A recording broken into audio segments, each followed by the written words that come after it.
루비선 파트 3 시작했습니다. 안녕. 네. 나눠서 보시는 분들도 계시니까. 네. 네. 자, 이 영화, 자, 이거 해야죠, 이제. 네. 스포일러. 오늘은 제가 먼저. 네. 뭐 제일 좋아하는 노래 있다고 하셨죠? 네. 이번 스포일러 사이렌 울립니다. 아이아이아이아이야. 네. 꾸꾸루꾸꾸. 이게 뭔가 하실 텐데 사실 지금 기가 막힌 걸 해주신 거예요. 네, 네. 카에타노 벨로주의 코쿠루코쿠 팔로마인데 이게 그녀에게 그 영화를 보시면 잊을 수가 없습니다. 네.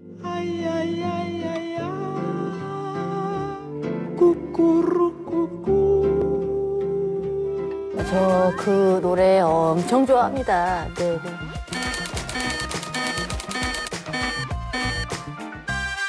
자, 이제 그럼 본격적으로 이제 이 영화의 스포일러를 포함해서 이야기들 다 해보도록 하겠습니다. 중간에 중요한 인물이 죽잖아요.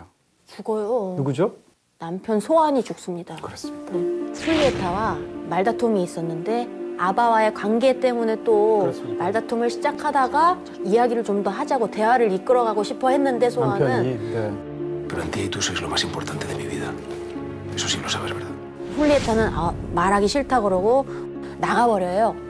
나가고 나서 이제 소환은 어업을 하러 가죠. 바다로 갔는데 폭풍우가 막 와가지고 죽습니다. 소환이. 네. 그렇습니다. 그래서 그 사건 자체가 이제 주인공과 딸 사이에도 결정적인 영향을 미치는 아주 비극적인 사건이 되게 되는데 영화에서 이 훌리에타가 겪는 그 세 가지 결정적인 이별이 있는 거죠.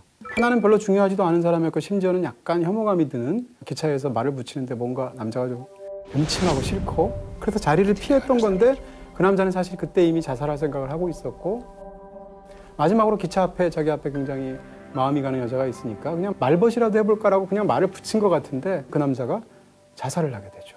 Es él, un hombre con ojos negros y que lleva gafas.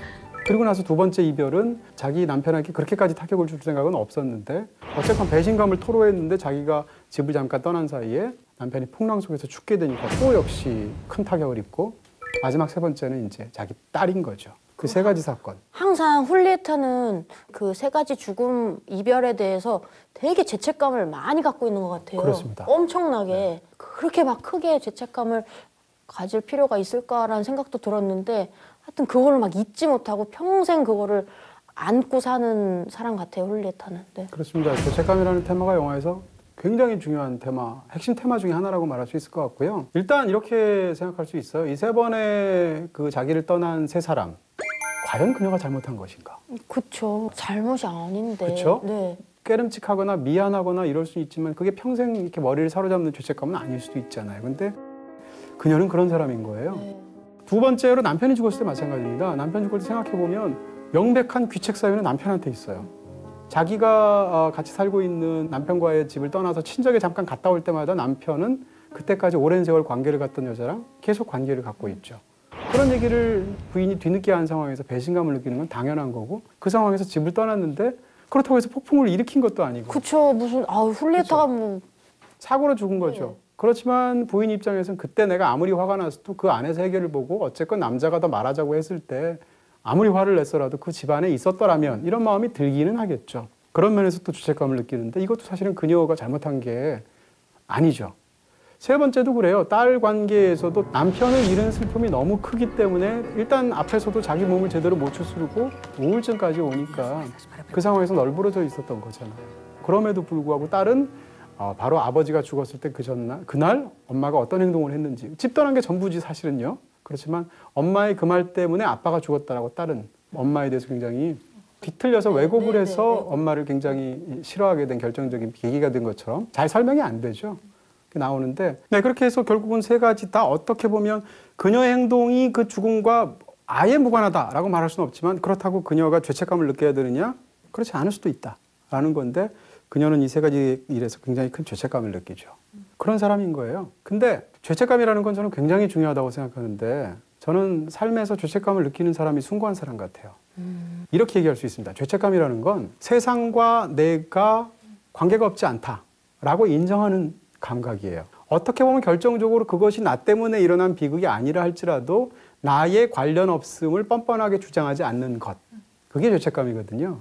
그런 면에서 본다면 이 영화 속에서 죄책감은 삶에서 굉장히 안 좋은 일이 많잖아요, 훌리에타한테. 그럼에도 불구하고 그것을 어찌됐건 죽이 되든 밥이 되든 짊어지고 가겠다.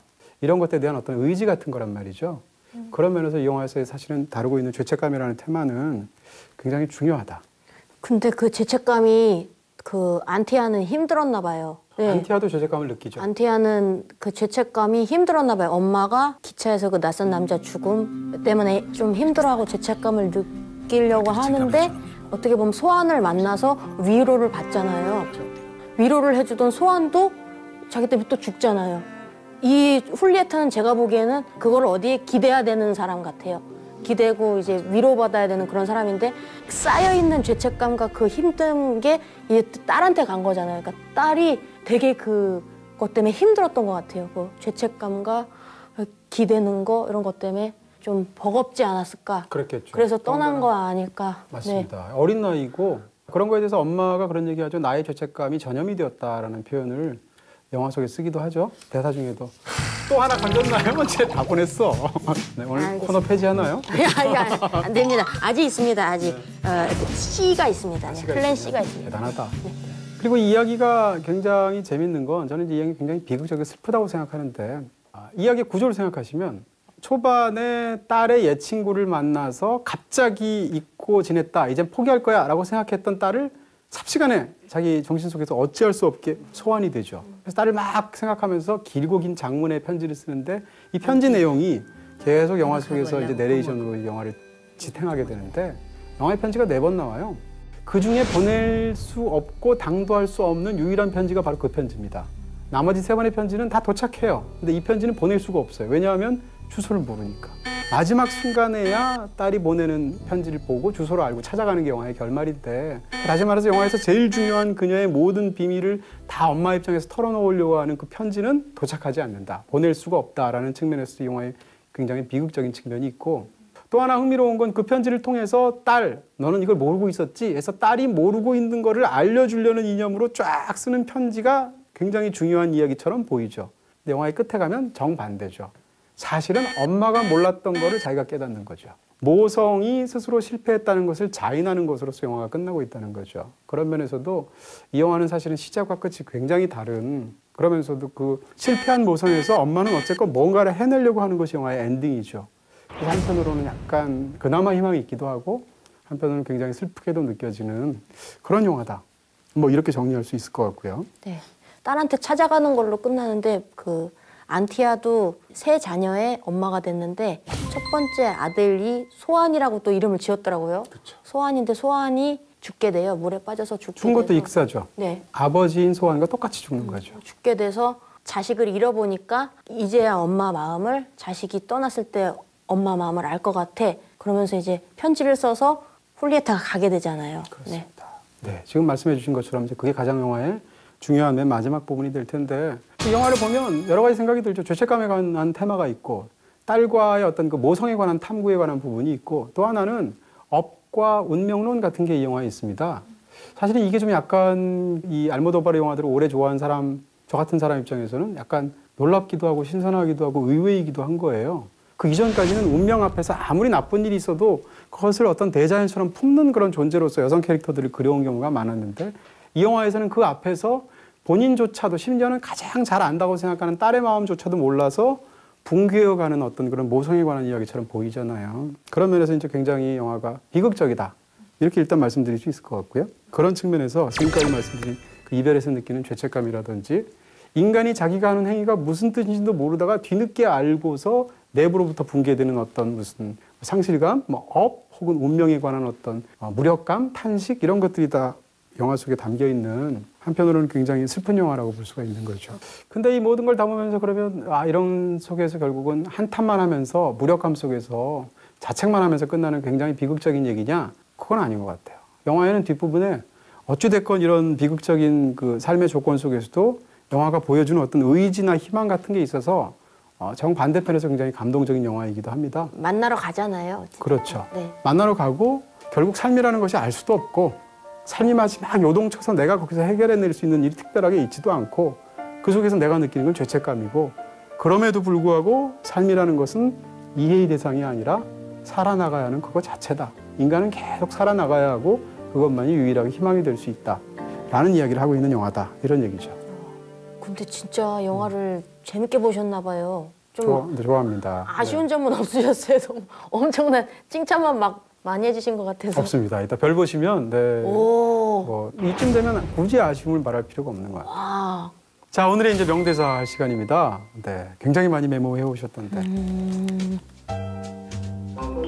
제가 게스트가 두 분인데 한 분은 저거 절대 안 보여주면서 쓰고 한 분은 저거 막 보여주면서 쓰고 두 분 차이가. 송무지 씨는 막 보여주면서 쓰세요?